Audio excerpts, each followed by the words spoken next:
No free toes, no free armpits, no free nipples, no free labia. Not in this economy. The first episode of the D word. Yay! Hi everyone, my name is Megan. We're on planet Earth right now, or so I think we are. I don't know if we're in the Matrix or not, but at least for now, we're in Phuket. Are we? This is a podcast about desire, but not just desire in the sexy sense, although believe me, we'll get there, but desire as the question at the heart of how we live, who we love, and what we dream for ourselves and the world. A lot of what I'll talk about in this podcast comes from my own life. For a sizable part of my 20s, I dated mostly white men, and one of the most formative, and let's be honest, transformative relationships I ever had was with a sexy white German man from Berlin. Many of the anecdotes I'll share in future episodes come directly from things he and I experienced.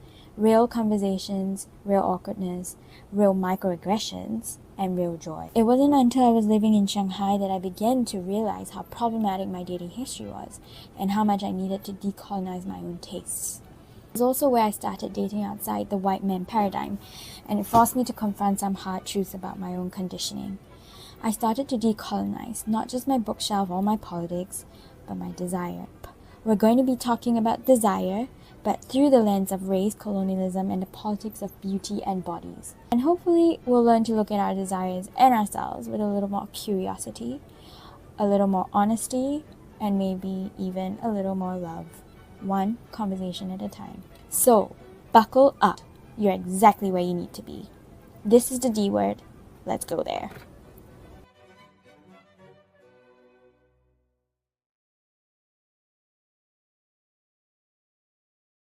There's just so much chaos going on all the time. I feel like I'm also at that stage where in my 20s were all about experimenting. My 20s were all about like going on a rampage, like Khaled always says. And I feel like after having gone through so much like experimentation, my pull towards Asian men stems from this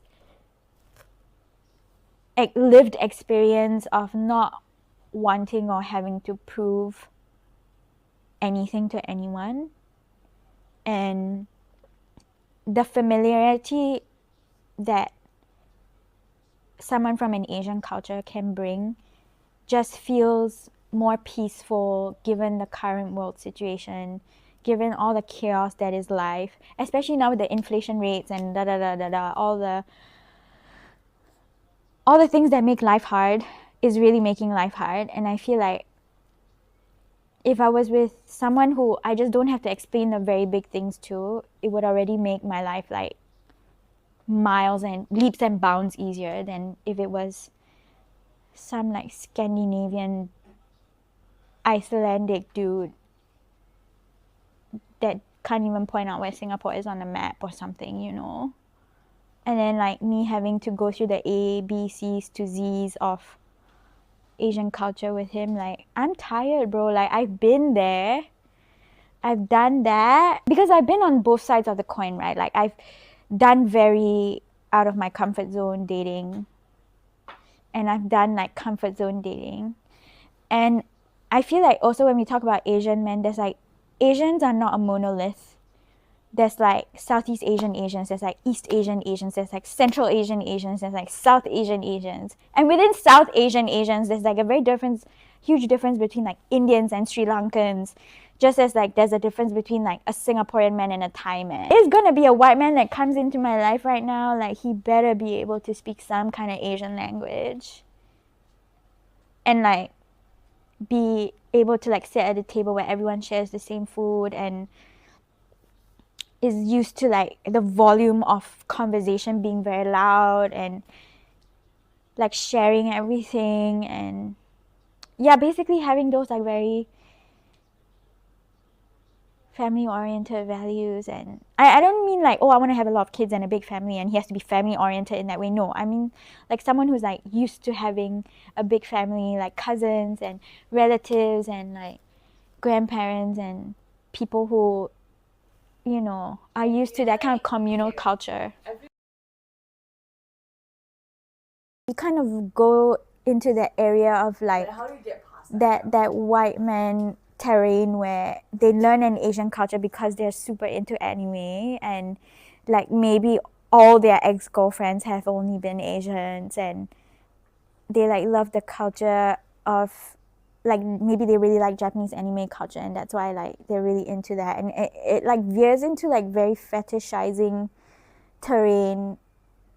And that's why I'm also not really wanting to jump at like every guy who can speak an Asian language, because I find that even at the academic level where, you know, you have a white scholar who specializes in classical Chinese literature, his wife is like Asian. Which came first, like the wife and then your passion for classical Chinese literature, or like, or is it the other way around? Like your passion for classical Chinese literature and then the wife, and then like, why would you just randomly have like a passion for classical Chinese literature? Like, I get it with anime that maybe it's very artistic and creative, and Japanese anime has a very worldwide reach in terms of its influence, and many people from many cultures do consume anime and watch it and find it very engaging. I think there's a way to engage in a culture that is still respectful, and I guess respectful in this case would mean non-fetishizing. But yeah, it's hard for me to describe what that white man looks like, because I've only ever met white men that, if they did learn an Asian language and speak the language, and it is usually accompanied by like a wife or like Japanese anime, and then because they like Japanese anime, they're looking for a Japanese girlfriend. It's that if he was very Asianified, what's that word? Orientalized? Yellow fever. Yeah, he has yellow fever, and if not, and then if he's not orientalized, or he's not like very steeped in the Asian culture, then I would have to whitewash myself in order to be with them. And what I mean by whitewash myself is like, I remember this distinct moment when I was cooking in the kitchen in Germany, and I was cooking with chives.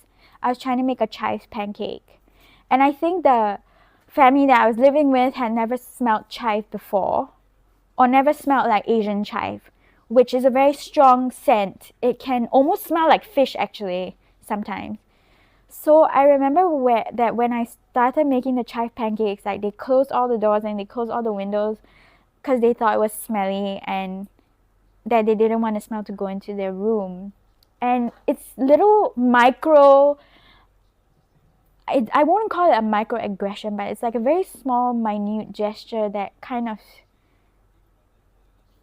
so much of Asian culture is tied to our food. So much of Asian culture, being Asian, is like the food that we consume. And it's a small gesture with a very big message.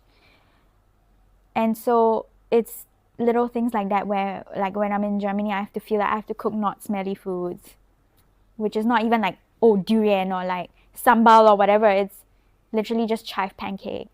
Or I have to, you know, be more white, like be more palatable to the whites, like